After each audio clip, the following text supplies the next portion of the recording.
First of all, I would like to thank everyone for attending, and I'd like to give a big thank you to all the people who have volunteered as speakers for today's discussion and to tell their stories. So today we'll be talking about the experiences of young immigrants growing up in Canada and how the culture in Canada, which may be very different from what immigrant parents are used to in their mother country, how that culture affects immigrant children growing up here. So today I've invited some of my friends who grew up in the Okanagan with immigrant family members, and hopefully we'll hear some different perspectives on both the positives and the challenges of being an immigrant child in Canada.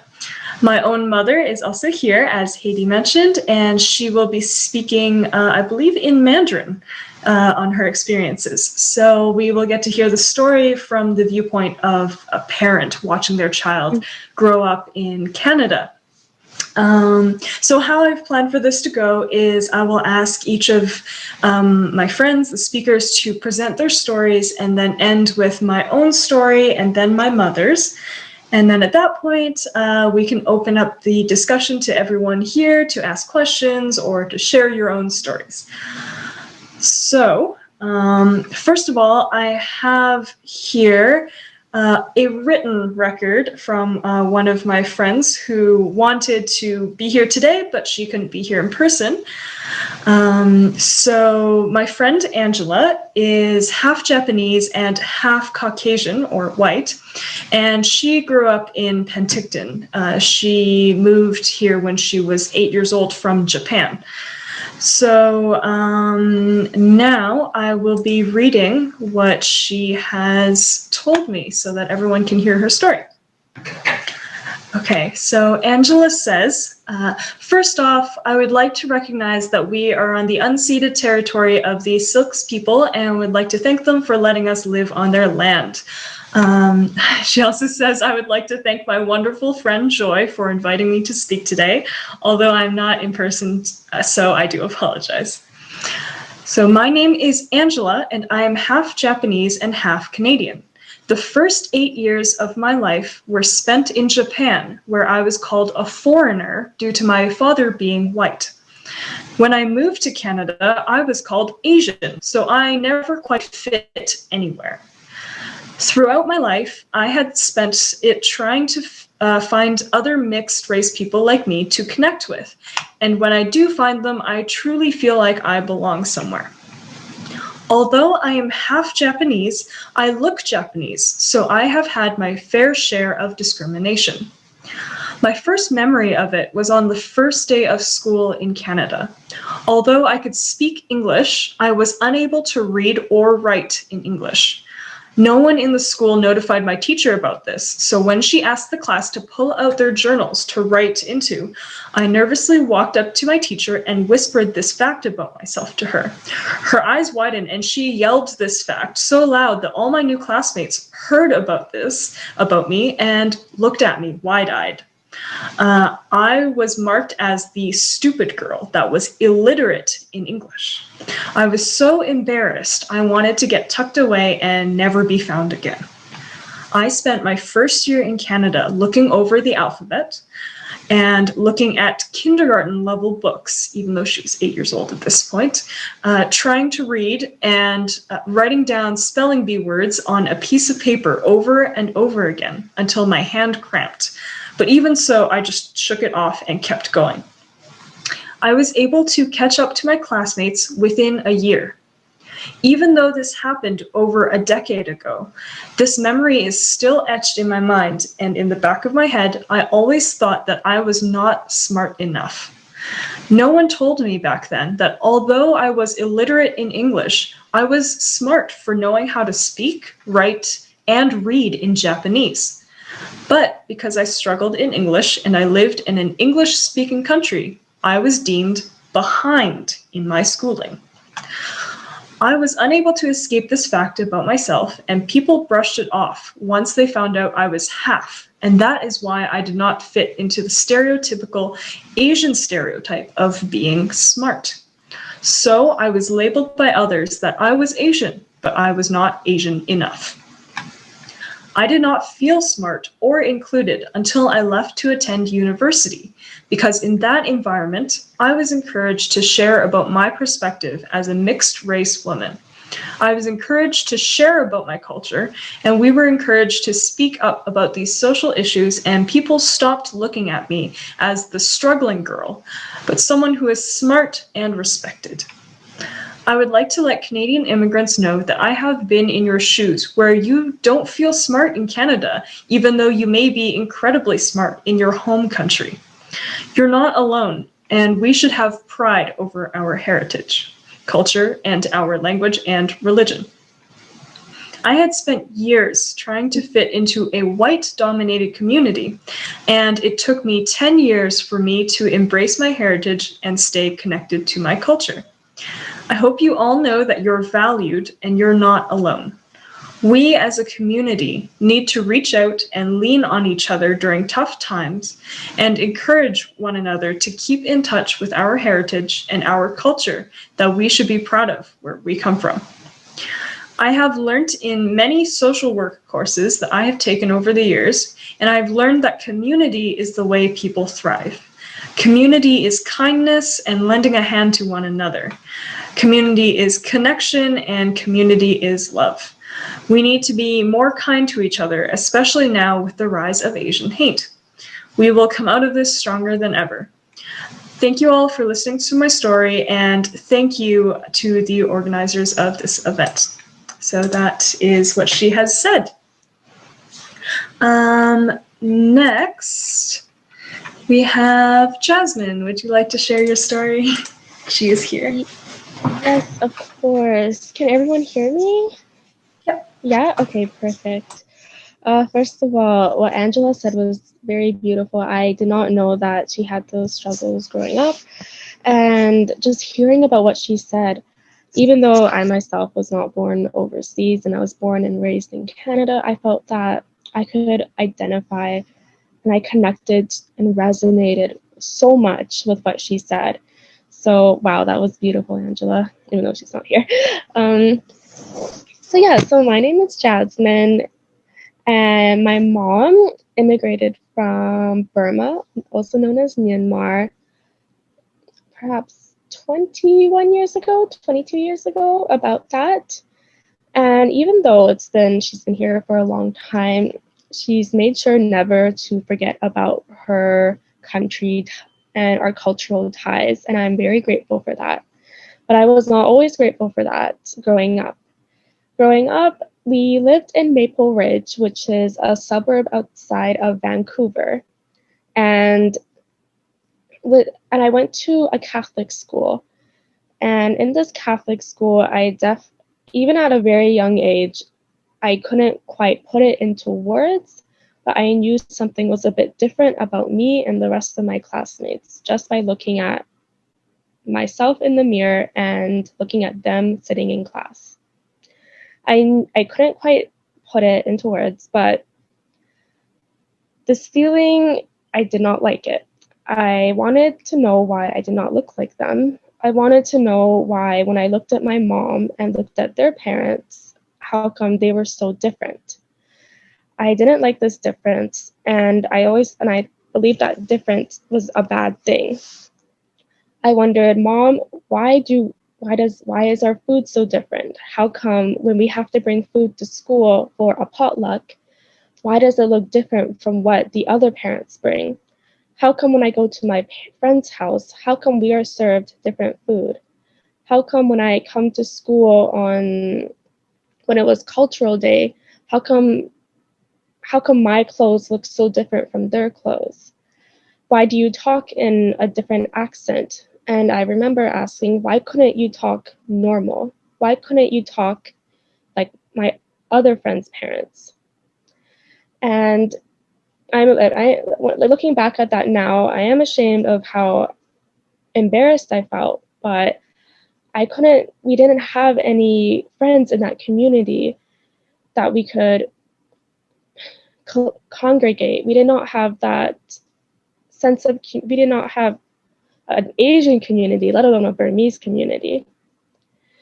And I remember when we would go into Vancouver for our Burmese, the Burmese New Year is celebrated in April. And in Vancouver, each April, there was a Burmese New Year's festival. And that's when I saw people. I could recognize the food that they ate. I saw the clothes that they wore. And for the first time, I did not feel so different. For the first time, I felt like I could fit in, and I didn't have to look down in shame. And that feeling was so beautiful to connect to someone, even though I had never talked to them before, even though I didn't know who they were. I felt like I had already known them. So the sense that this is such an amazing thing, I think, because as immigrant parents, the fact that you are already here at this meeting, wanting to learn, wanting to know, is already such an amazing step. And I think it's preserving your culture is so amazing, and passing it down to your children. I'm pretty sure if I were younger, I would have, if my mom had decided, you know what, I'm not going to teach you anything about back home, and we had totally assimilated, I would have regretted that so much. So please do not stop speaking to your children in their language. Please continue cooking the food. Please continue having their traditional clothes, even though they may be a bit upset at times, even though they might not understand, they will appreciate it later. And please make sure that no matter how upset they may get, please understand that this is for their own good. They will come to understand, and they will appreciate it so, so, so much. And I think that finding friends within the community from their same country, or even within different countries, because the immigrant experience, whether it's from Asia or South America, Africa, it's all very, not quite the same, but it is very similar, something that we can connect with. I think with the age of social media, being able to connect with others so easily is such a blessing. So I really, really recommend making sure that your children have friends, not just from school, from children that grew up here, but also children from other parts of the world. Because we actually I ended up having a Burmese friend who lived in a neighboring town, and our families would often come together. And I think that was very, very helpful as well. So yeah, thank you so much, Joy. Thank you so much for inviting me and letting me speak. Well, thank you, Jasmine. That was really touching. And honestly, I can say I relate to that kind of sense of belonging that you feel like you might miss in a community that's mostly white dominated, or just people who don't look like you and don't act like you. So yeah, that's very relatable. Thank you. Next up, I'm going to ask Alice to tell her story. She is my younger sister, and she is graduating from high school this year, going to the University of Victoria with a $24,000 scholarship, essentially a full ride scholarship to her university. So I'm proud of her, and let's hear from her. Hello, I'm Alice. Joy's pretty much talked all about me. So I'm graduating this year, and oh my gosh, everyone else's story is just so heart-touching. And honestly, I too relate. This is an ongoing theme. This is something super common as growing up in a Canadian school system. Now, I was actually born in Canada, unlike my sister. So I grew up here. I was always here. And I think part of that, because my parents immigrated so recently when I was born, they struggled a lot with, just building their own life so I can have a life. And because of that, as a side effect, I pretty much, for most of my childhood, I actually completely lost my culture. Within a year of immigrating here, I can no longer speak my language. I couldn't speak Chinese. Honestly, when I saw something's traditional clothes, I didn't recognize it and understand why you'd wear it, because it's not something I saw in a predominantly I never saw my face, my kind of face, my culture, or people like me, right? So my initial reaction was actually to completely reject. So I basically, when I was younger, I completely lost my language and my culture. And I think even though I lost my culture, I still had some issues with my confidence of how I looked. Even though I didn't feel Chinese, I still looked Chinese. And so even though, because as Asian parents do, they really want what's best for their kids. So before I was in school, they started teaching me like simple things, doing homework like math, right? Learning how to write, learning how to read. I even this is like a little baby Alice is adorable. She could speak like Chinese poems. She could recite them perfectly because my parents put the effort to make sure I could do this. And so I was super diligent, and I'd like to say that I knew stuff. I was ahead of the game for kids my age, right? And I was prepared for school. However, when I started going to school, when I first entered the school system, that did not reflect in my grades. I actually had by Asian standards, I guess, horrible grades. Okay, they were not that good. And I think the biggest part was my confidence and my life skills of being able to communicate. Because even though I had these skills that my mom put into me of knowing things, I couldn't communicate what I knew. And so the teachers didn't actually know that, hey, you know what? Alice can write, she can read, she's pretty great at it. But I never did anything. I just kept sat in the back because I wasn't confident of who I was and how I looked. And so for actually the longest time, it was kind of like it was a moment where we sat down and parents were like, hey, Alice, you know everything. You know all of this. And so why doesn't this reflect on your grade? Why can't you do better? And my parents were really good. Shout out to my mom, Siri Yashin. They were really good. They understood this. And so they put me through so many different activities, clubs. So I went to dancing when I was super young. I did soccer, I did swimming, I did piano, right? All of this. So I could create a community somewhere I was confident with how I looked and how I was. And so from very young, I was going through all of these activities, just having a group of people who really understood me, who accepted me, who loved me, just having a really, really good environment in all of these different clubs. And so I'm very grateful for that. And because I had this good environment, I was able to build the confidence of being who I am. And so starting from, once middle school, somewhere in my teenage years, I was going back to China more confident when my mom took me back to China. And being more confident, I was more willing to speak my language there. And that's how I learned my language. Honestly, it's still rusty. It's still pretty bad. But at home, I'm happy to say that I can speak it. Even though when I was super young, I lost my language completely. And so it's important to have this good environment to build these life skills, to build things like communication, to build your confidence, and have life skills. And another thing is, I'm a graduating student, right? So I'm in grade 12.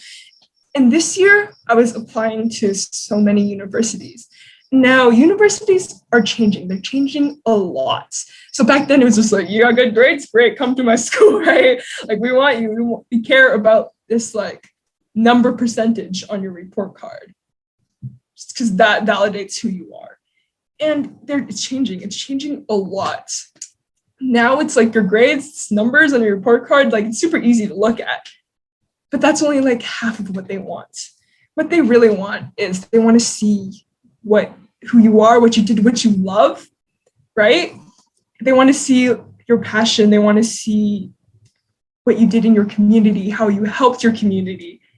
They want to see your position and what you are willing to do. And so those are things like sports, music, volunteering, right? Volunteering clubs, any sort of clubs. They want to see that you are willing to learn, willing to, to be part of something, to be part of something big. And so what I recommend definitely was when I was 13, as soon as I was 13, I got my job, because for here in Canada or BC, as soon as you're 13, you're allowed to work. So I was encouraged by my mom, thank you, Mom, to go out there, right, to get a job, to learn about the world, to learn life skills, basically how to talk to people, how to communicate, how to satisfy others, to be professional, and to earn some money because school's expensive. So there's that. And definitely I recommend as soon as possible, like, get out there, go get a job. If you don't feel like getting a job or whatever, for some reason, go volunteering, honestly. And because I'm really grateful that my sister and my mom pushed me to volunteer because I was like, I don't want to volunteer, but I loved it. It was an amazing experience. And also, not only does it look, hey, great for your resume, great for university, great for your scholarships, it's also this moment where you're giving back to your community. You're out there, you're with people who care about your community, you care about your community. And when you're with your community, you feel more confident about yourself because you are doing something amazing for the community that you love. So yeah, so definitely for scholarships, I would say, like, get out there. Right? Because I know that when I was younger, I was holed up room all the time and was constantly being like, you want to make sure you practice enough for your like piano or something for like half an hour. Half an hour is a lot to like look at Alice, and like make sure that you're doing your math and you're studying the stuff that when you're in elementary school. Honestly, something that's good, something you do, but I think it's so important just to actually be in your community, be present. So, yep. Now I grew Leo Godian. Okay, well, thank you, Alice, for talking to us. It was great to watch my baby sister grow up from, this shy little kid who would cling to me and follow me around into her own woman with her own identity and things she wants to do. So, yeah, I love my little sister. So next up is me. I will be telling everyone about my story. But before that, I know during my introduction, Miss Haiti mentioned that I graduated from my 4-year science degree in biology early at the age of 20. Usually, people go into university at 18 years old and come out at 22. It just so happens that I have a September birthday, so I am already, kind of 1 year younger than everyone, but there's also that extra year. And so I know some parents here might be interested in how I did this. Well, I did skip a grade when I was in grade 2. I essentially skipped from grade 1 to grade 3. And the reason I was able to do this might be a little bit disappointing to everyone because it was partly because of lucky circumstances. Of course, it was also partly because of the love for learning and high achieving that's part of Chinese culture, and I do have my mom to thank for that. So ever since kindergarten at home, I would study multiple subjects taught by my parents, not for too long every day, just about 15 minutes for each subject every day, just to practice with reading and writing and math. After a few years, I even did typing to learn how to type faster since we were starting to use computers in school. And then also to try to not lose my Chinese language, we would recite poems, like Alice mentioned, Chinese poems at home, and learn Hanyu Pinyin, and even read some storybooks. And then finally, we did piano playing as well. So these were all things that we did at home, that we did after school. And honestly, I can say that when I was little, I was really mad at this because I saw all of my friends after school just go and play and hang out with their friends, and they would, play on their phones or on their computer all afternoon, and I would have to sit there and do my homework, and I was really upset. But I think in the end, it was really helpful because It made me realize that to get good grades, you have to do hard work. And it also did help me in school. It put me ahead and developed my understanding of things. So even when I was learning things in class that I might not have learned already at home, by going through this homework process at home all the time, I learned how to study and I learned how to understand things and think about things more. So it helped me in many ways at school. Now, the other half of how I skipped a grade was, of course, the luck part. It just so happened that the school I was in was a fairly small private school, and so they had these mixed classes. They would put grade 1s and grade 2s in the same class, taught by the same teacher because there were only very few students. Now, I was in one of those grade 1 and grade 2 split classes, and I was in the grade 1 part of it. So because I was learning all these things at home, once I got to school, the teacher would give us these worksheets to do. And usually how this works is they give you the piece of paper and then the teacher explains to you what they want you to do. And then they give you maybe 10 or 15 minutes to do the worksheet. I would finish the worksheet before the teacher even finished explaining because I'd read it all and then I would fill it in and then I would sit there and I would be done. And so after a while, a few days of sitting around and doing nothing, the teacher noticed and started giving me some of the grade 2 work to do. And so throughout that year, I ended up doing mostly grade 2 homework and studying. And eventually I was, kind of bored with that, and the teachers there knew that if I had to redo grade 2, essentially redo grade 2, then I would be so bored. So they suggested that I go directly to grade 3, and that's how it happened. So hopefully, if there are parents here who are really thinking of having their kids skip a grade, maybe you'll be in a lucky situation. But of course, the studying at home is, I think, very helpful. And I'm sure that's something that all the parents here were already thinking of. And your kids might complain, but I do think it is good for their futures. It was definitely good for my future.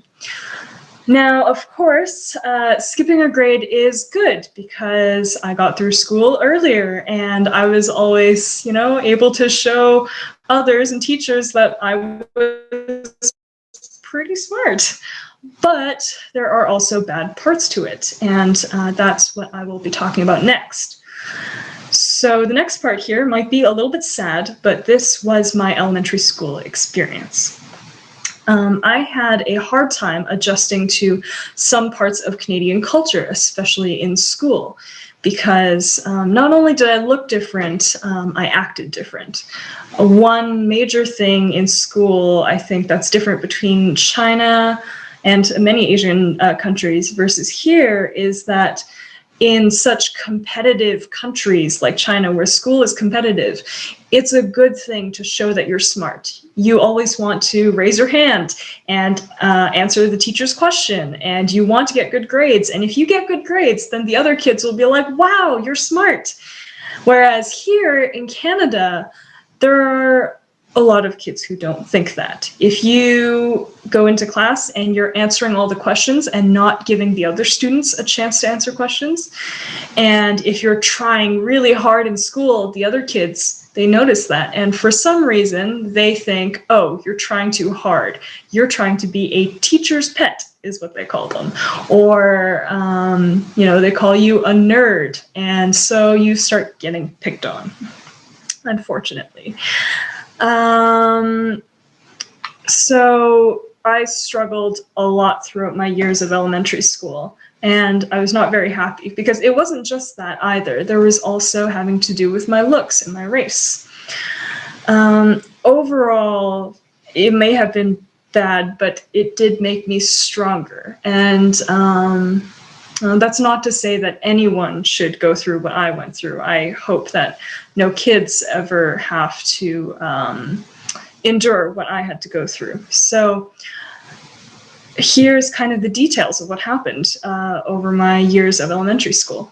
Before starting elementary school, I was very energetic and I was an outgoing child. When I was in China, with my mom. I love to talk to people, and I love to talk to adults, and I love to tell them everything I knew, and then they'd say, wow, this kid is so smart and adorable, and I loved hearing that. Right? I loved to show everyone how much I knew, how smart I was, and I wasn't scared of anything. And then I got to grade 3 in Canada. I was only 7 years old, and that's when I started getting bullied.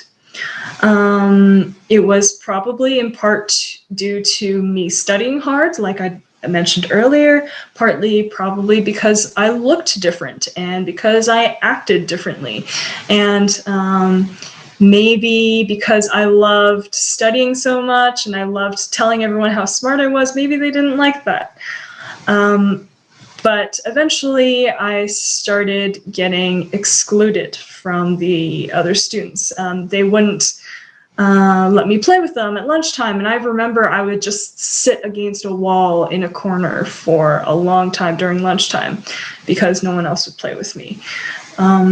There's the race part definitely comes into it. I remember one time we were doing arts and crafts, and I'd cut my finger on one of those little kid scissors, and a few drops of that fell on the floor. And one of the kids in my class yelled, "Ew, Chinese blood," because somehow at this young age, these kids know how to be racist. This went on for almost the entire school year, and eventually I got so sad and so scared to go to school that one morning I started just crying and yelling and telling my mom that I was not going to school, no matter what. And considering Chinese culture, where we know that we should never miss a single day of school, even if you have a cold, my mom knew right away that something was wrong. So she went to the school and talked about it with my teachers. Eventually, I got moved to another school, another public school in town. And even though I was taken away from my bullies, I had already been hurt. And even though I didn't show it at home anymore, I still stayed very quiet at school. I became a very quiet person, and I was very insecure for the next 4 years that I spent in this new school. And even at this new school, there were always little things that would make me feel like I didn't belong and made me feel ashamed of being Chinese. Kids would ask why my face was flat and why the food I brought to school looked so weird and smelled so gross. And sometimes on the playground, these kids would sing these racist songs that I'm definitely not going to sing here, but I don't know where they learned it from, but they would sing these songs saying, something about Chinese and Japanese and whatever. And this entire time, every time I experienced these little things, I felt more and more ashamed of being Asian because it seemed like I should be, because they were making fun of all these traits that made me Asian and Chinese. So I tried to act as white as possible because I was scared of not fitting in. I think it even affected my studies a little bit because I was afraid of doing too well in school and afraid of showing my classmates that I was smart. And so I was afraid that they would hate me for it, again, just like in grade 3. Even though I wasn't being bullied anymore, I was still struggling inside of myself, and it was still very painful. So the entire time that was happening, from grade 3 up until the end of grade 7, I had always thought as a child that everything was my fault, that for some reason these other kids didn't like me because of something that was about me, not about my skin tone or not about my difference in culture. I thought there was something wrong with me that made them not like me. And so I never reached out to my parents after that because I thought this was my own problem. And I always tried to change myself to be whatever other people wanted me to be. But now, after talking to many people and hearing many stories, I know that most Asian kids face the same experiences. If not the bullying, then at least the small daily things. And it's because we look different and we have different cultural values from other kids, so they have a difficult time understanding us.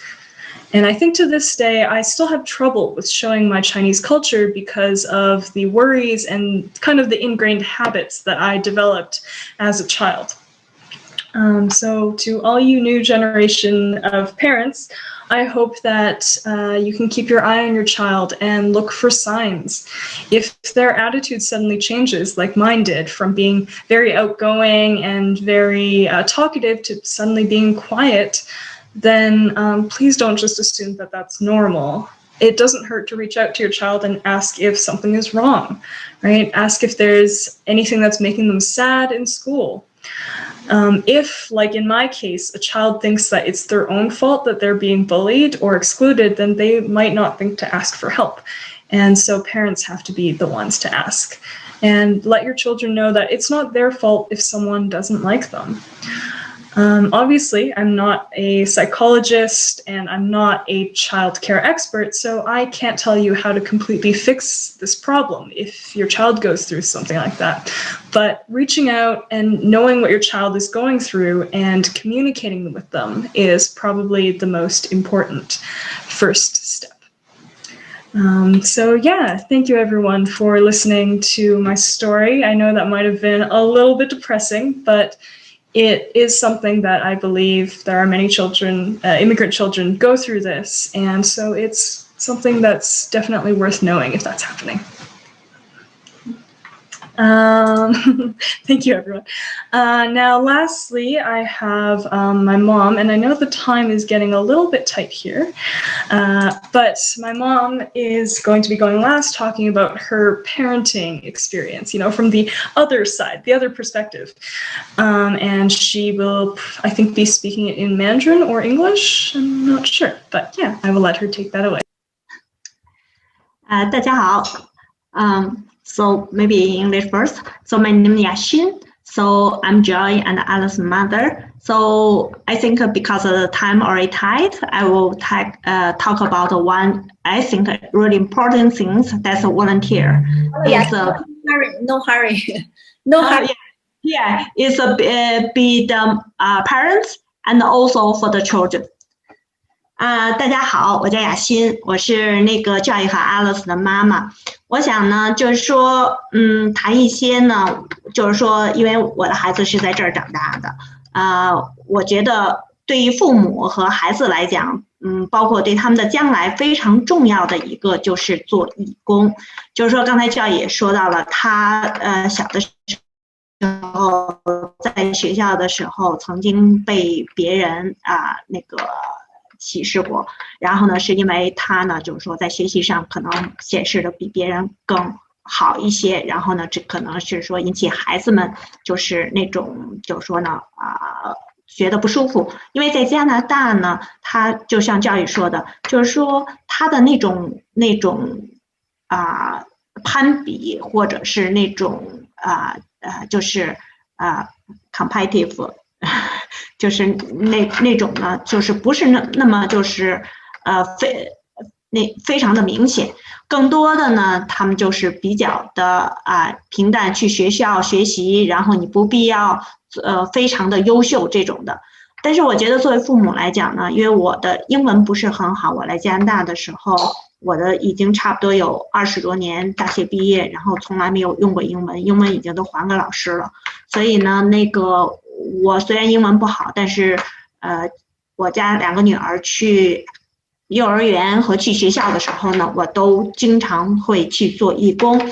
虽然就是说语言不通呢，但是我们的身体语言大家还是可以沟通的。然后当时我的英文基本上就是名词动词，基本没有句子，但是老师可以就是说能明白我的意思。然后当时我女儿的学校每个星期都会有一个免费的午餐，然后呢那个我呢就会晚上，当时是已经上了全职的工作，在 Penticton 上班，但是我家那时候住 Oliver， 差不多单程要45分钟的开车哈，所以我是坚持每个星期一定要去做义工，然后帮他们收拾帮他们刷碗什么的这一类。通过这个呢，其实我跟老师的联系很多，所以就是说在教育3年级的时候，他被别人那个歧视的时候，发生了就是说那个大家都不喜欢跟他相处的时候，我呢就是去学校，然后跟老师沟通，所以就很快的当时是把这个事情解决了。所以我觉得这是一个非常重要的，就是说如果父母有时间，一定要去做义工，通过这个呢你了解更多你的孩子在就是他的在课堂里边的表现，在学校里的表现，而且你的孩子有任何问题出现的时候，你可以通过快速的这个通道跟老师去联系，去解决这个问题。同时呢就是说呢对于孩子来讲，我的2个孩子，因为Joy已经是大学毕业，然后他要准备读研究生，学校也接收他了，然后Alice 呢也要去上大学。我觉得对于刚才 Alice 说到，对于大学来讲非常重要的是做义工和你参加社区的活动，这个是May I interrupt you?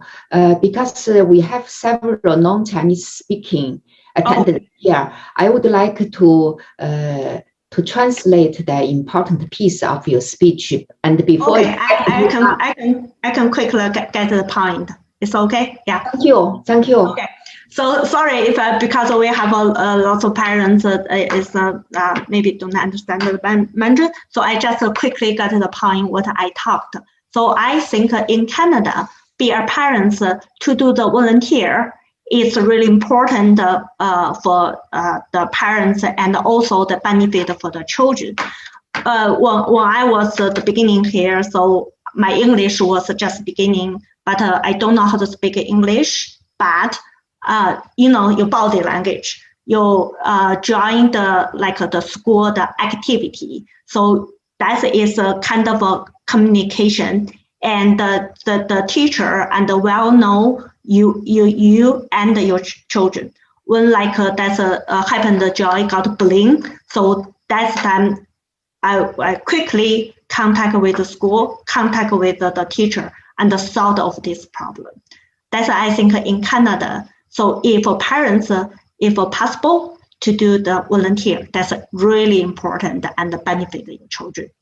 And also the second one for the children, if they go to the university, it's not only you have a really good score enough, like other side, maybe just the half part of the scholarship and of their school.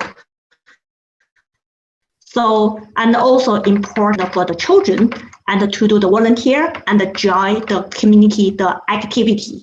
That is the children through this and learn the lots of the social skill and the life skill, and also the school are going to check that and make sure you love the community after you graduated from the school. That will be benefit the society, benefit the country.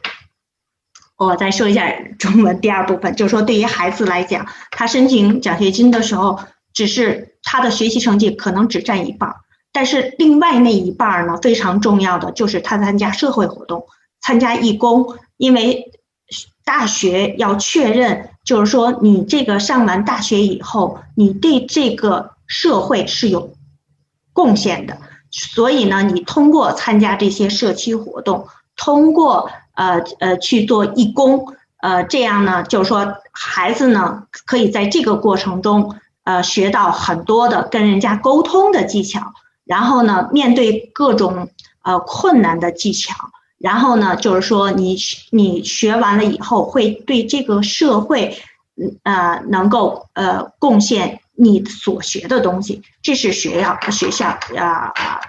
就是说就是说要确认你有这个技能的。所以我觉得呢，就是说作为父母，不管是个人还是孩子，去做义工，通过做义工多接触社会，然后促进孩子的成长，这个是非常重要的。So yeah, I think there's a time already. Yeah, just 5 minutes. So I think that's what I really want to talk. That's important for the children and the family. Thank you very much. Thank you, Mommy. So now we have a few minutes left, and I will open it up to everyone here to ask questions or to share a little bit of your own experiences if that's what you feel you want to do. So please feel free to unmute yourself and speak up. This is the first time I heard about some students may be isolated, but they are work so hard. This time I know that, I think you look very smart, and all the students will like you. I think it's a difference in culture, and I don't really know what the basis of it is, but for some reason kids here, there are kids who just don't like it when you're smart and you show you're smart. So, and unfortunately you definitely, as kids, you should not stop showing that you're smart. You should keep showing what you know and keep learning, right? But it's inevitable that sometimes you might face these things. And so as parents, talking to children about these things, if they face it, might help them feel better and know that it's not their fault. Yeah. That's why we need learn your experience. Yeah. The stories from Joy, it's first time I heard this real stories. But I heard many family moving away because their kids are not happy here.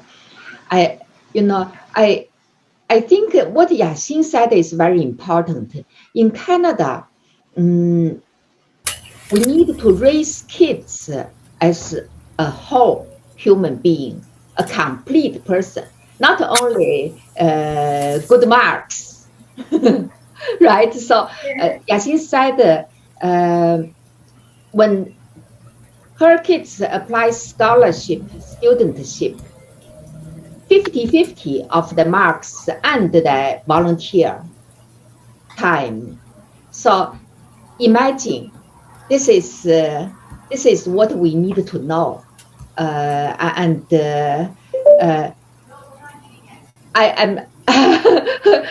I'm not qualified to talk, so these things, but I heard many stories working with the community. I heard many stories from the senior immigrants. What did they prepare for their kids, and what were their parents prepared them to go to school? But we will talk later, discuss later how to deal with those. Okay, thank you for attending. I have a question. Here, go ahead. Yeah, go ahead. Can I ask a question? Sure. Okay, so I grew up in North Vancouver in the 1960s, 1970s. I was born in BC, raised in BC, lived my entire life in BC, and I grew up in a very white neighborhood. North Vancouver was very white back then.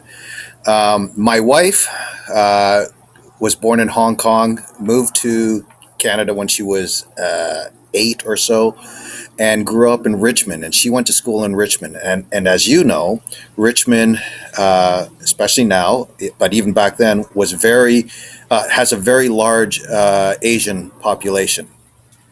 So my question is, looking back on your experiences, I believe you grew up in Penticton. Looking back on your childhood, and I also noticed that you had some friends, I believe were Persian, that were on for a little bit. I don't know if they're still there, but my question is, if you had it to do it all over again, would you have rather have grown up in a community with a lot of like-minded people, like Richmond or Vancouver? For Persian, North Vancouver now has a very large Persian community. Or would you have rather had the experience that you had growing up, living in a non-multicultural society? Which would be your preference? Well, I think honestly, with my experiences, it's definitely caused me to grow a lot.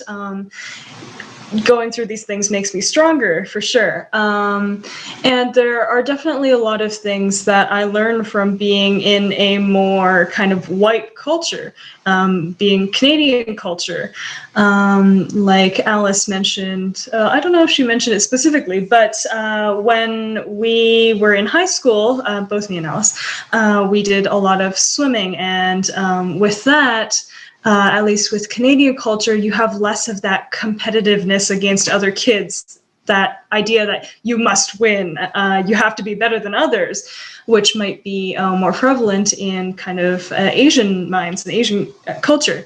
Whereas here, they teach you to set goals for yourself and beat your own times, improve yourself. And that's something that I've learned here in the Okanagan, in this white culture. And that's something that's very valuable. And so, although it may have been nice to get more understanding from other kids about my culture and kind of my behavior, my looks, I think there are definitely a lot of valuable things that I learned here because of those interactions that were not negative. And so I would have preferred to, live the life that I have lived.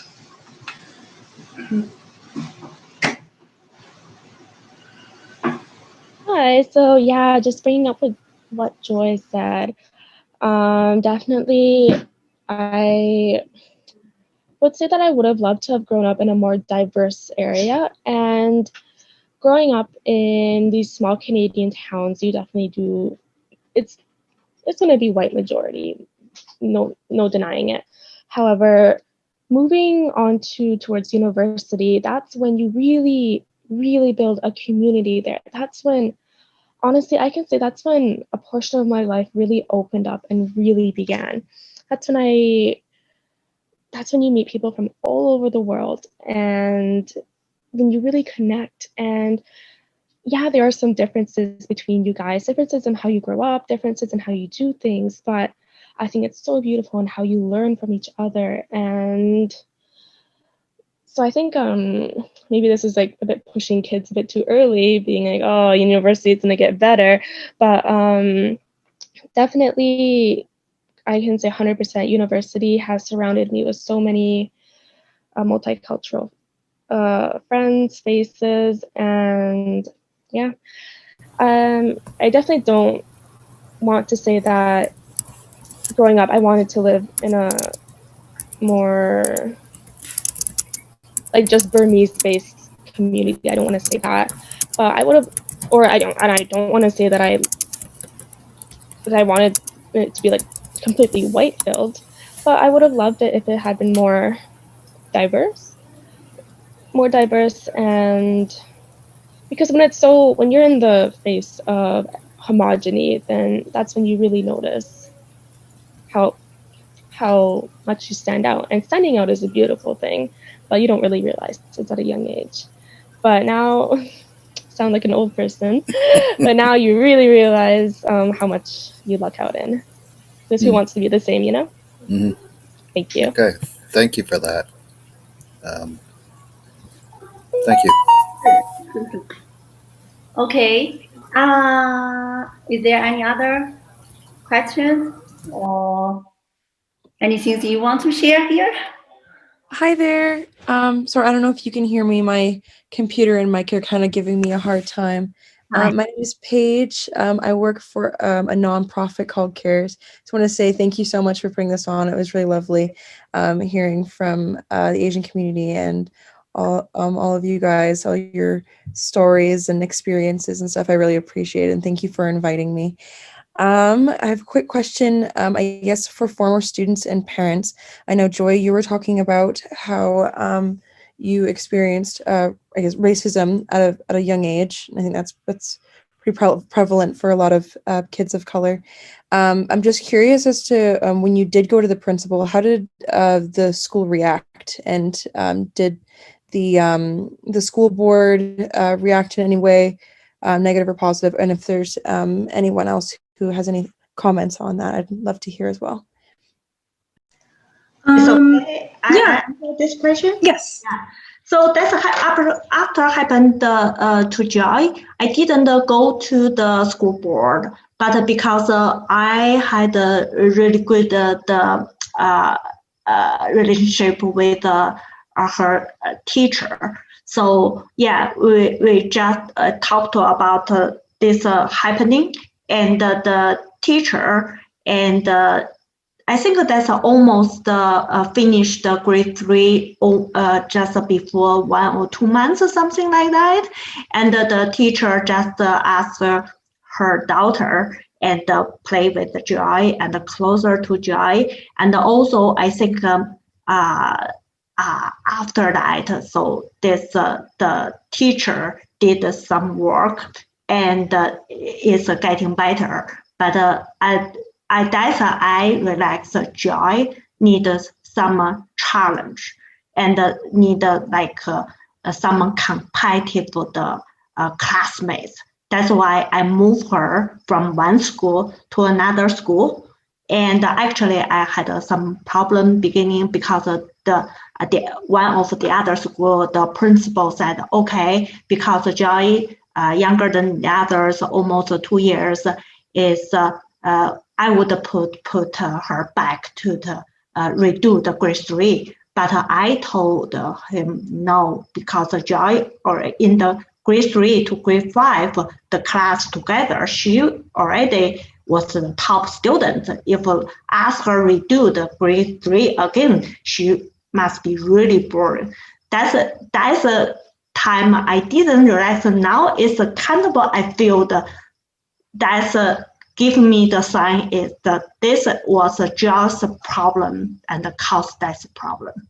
But Joy was lucky. I was lucky. I went to another school and just met the one of the previous principal, and the principal said, "Okay, I really know Joy really very well. So Joy had to go to the grade 4, and she won't have a problem. So that's why she was lucky, and we just moved her the next year and went to the another school. And also the school was really good, and like Joy went to the class, grade 3 class, and try one day, see how's that.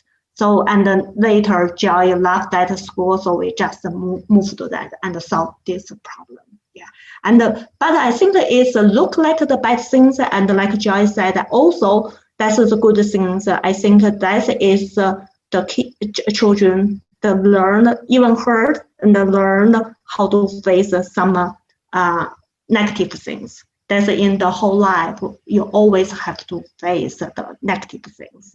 So yeah. Thank you. Thank you. So, any other questions? Okay. Thank you all for your communication and your participation. But time usual, maybe we need to quickly finish our meeting. But at last, I hope everyone here can help me to finish feedback survey. I already set the link to the chat, and you can click the chat here and find my link there. And you just have to click that link. And it's very easy and very quick. You can finish this link, this feedback to me. And this is important for me, but because I can know how are you thinking about this program and how can we do it better and better, such as the meeting time is too long or too short, or what topics and you would like to for our next session. So please help us to finish this survey. I made it to bilingual, that English and Chinese. You can finish it by English or Chinese. And yeah, just click it, okay? Hope we can arrange more and better sections later. And thank you, Joy and her friends, and Yaxin for sharing. Thank you again. And thank you all of you for your participation, and hope to see you all next time. And have a good day. Also give our chance and share our story. Thank you very much. Yeah. Thank you. Thank you so much. Hello. And thank you Okay. for organizing this. Thank you. Yeah. Next time. Okay, thank you. Okay. Bye. Bye everyone. Thank you. Bye. Thank you, guys.